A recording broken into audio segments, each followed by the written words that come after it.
السلام عليكم ورحمة الله وبركاته. ازيكم حبايبي؟ عاملين ايه؟ يا رب تكونوا بخير. النهارده ان شاء الله هنعمل مع بعض فرخة مشوية، هنعملها على عين البوتاجاز من فوق، مش هنحتاج نحطها في الفرن ولا الشواية، بتتبيلة في منتهى الجمال. طريقتها سهلة جدا وبسيطة ومش هتاخد معاكي وقت خالص. يلا بينا نشوف هنعمل الفرخة المشوية القمر بتاعتنا دي ازاي. يلا نبدأ مع بعض. بسم الله وعلى بركة رسول الله. انا معايا فرخة انا غسلها كويس قوي ونقعاها في معلقة طحينة ومعلقة ملح عشان تضيع الزفارة اللي فيها. في الاول كده هعمل لها فتحات كده بسيطة بالسكينة. طبعا انا شايلة منها الجلد، فانت حابة تعمليها بالجلد فطبعا دي حسب رغبتك.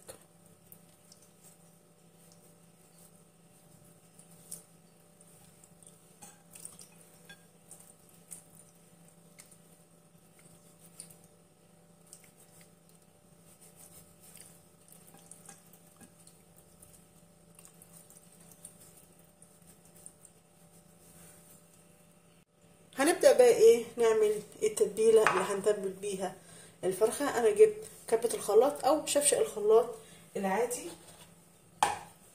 هحط فيه برتقانية كده بقشرها،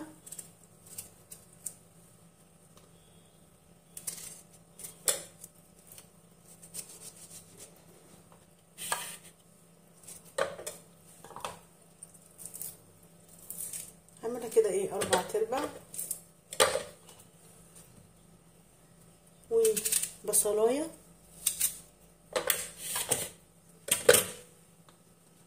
وقرنين فلفل. ده فلفل حامي، لو ممكن تستبدليه عادي بالفلفل الحلو لو انت مش بتحبي الحاجه الحاميه. ودي حوالي طماطمتين متوسطه او طماطمايه كبيره، و3 فصوص من الثوم. طبعا الخضار بتاعنا انا غسلاه كويس. هضرب بقى المكونات دي كلها في الخلاط وهرجع لكم. كده خلاص انا ضربت المكونات كلها مع بعض كده في الكبه. هنبدا بقى نحط التوابل. انا معايا بابريكا، ومعايا كركم، ومعايا كاري، ومعايا فلفل اسمر، ومعايا ملح. طبعا من كل التوابل دي معلقه كبيره، والملح طبعا لحد ما الاكله تتظبط معانا. وهضيف معلقه صغيره من دبس الرمان. لو مش متوفر عندك عادي هتستبدليه بمعلقه عسل اسمر كبيره، او معلقه عسل نحل كبيره، او لو مش متوفر عندك ده ولا ده معلقه سكر صغيره. هضيف ربع كوبايه من الزيت. هقلب المكونات دي كلها مع بعض بالشكل ده، وهنبدأ بقى نتبل الفرخة بتاعتنا.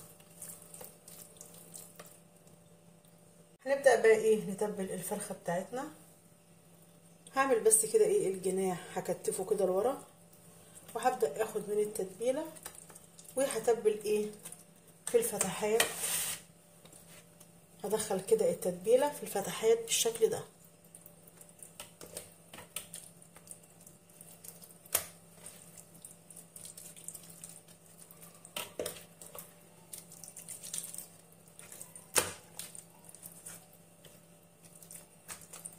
بالشكل ده.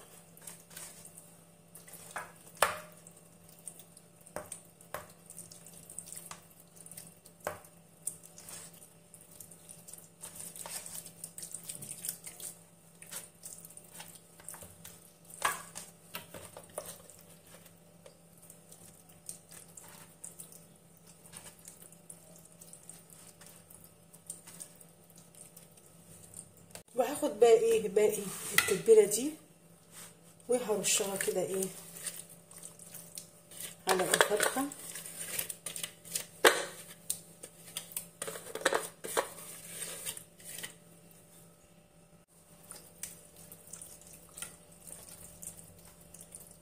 بصراحه الريحه طالعه تحفه في منتهى الجمال.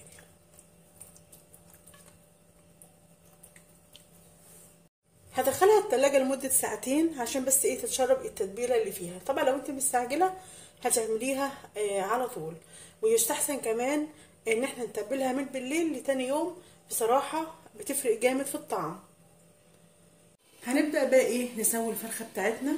انا طبعا حطيت الصينية على البوتاجاز من فوق، انا ولعت عليها النار. النار لازم تكون في الاول عالية لحد بس ايه ما الفرخة تغلي معانا في الاول، وبعد كده ايه هنروح مهدين النار وهنسيبها لحد ما تستوي. كده خلاص الفرخة غلت معانا. هوطي ايه عليها النار، يعني ايه هتبقى النار اقل من الوسط، وهغطيها وهسيبها لحد ما تستوي. وقبل بس ما تستوي بحاجة بسيطة هنشوف الخطوة اللي جاية مع بعض ايه.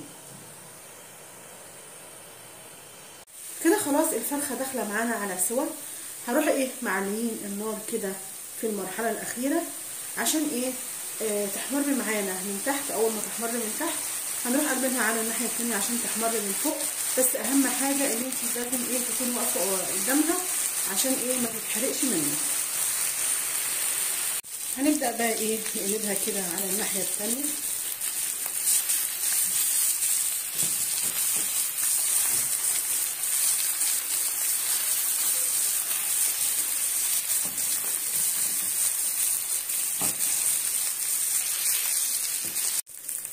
كده خلاص الفرخة احمرت معانا من الناحية التانية بالشكل ده. بصراحة فعلا تحفة في منتهى الجمال. هطفي بقى ايه عليها النار وهنقدمها كده ايه مع بعض في طبق التقديم. هنقدمها بقى ايه في طبق التقديم. طبعا انا حاطه في قلب الطبق كده شويه بقدونس كده للتزيين، وفي نفس الوقت برضو عشان لو في اي دهون في الفرخه تمتصها. صراحه فعلا تحفه في منتهى الجمال.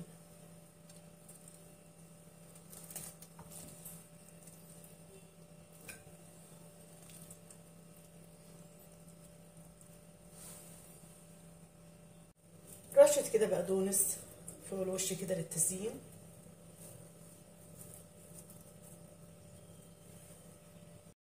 وبكده خلاص الفرخة المشوية القمر جهزت معانا وبقت بالشكل ده.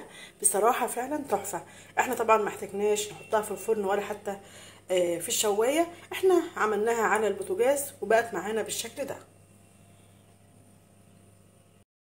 جربوها على طريقتي ان شاء الله هتعجبكم. نتقابل ان شاء الله مع فيديو جديد.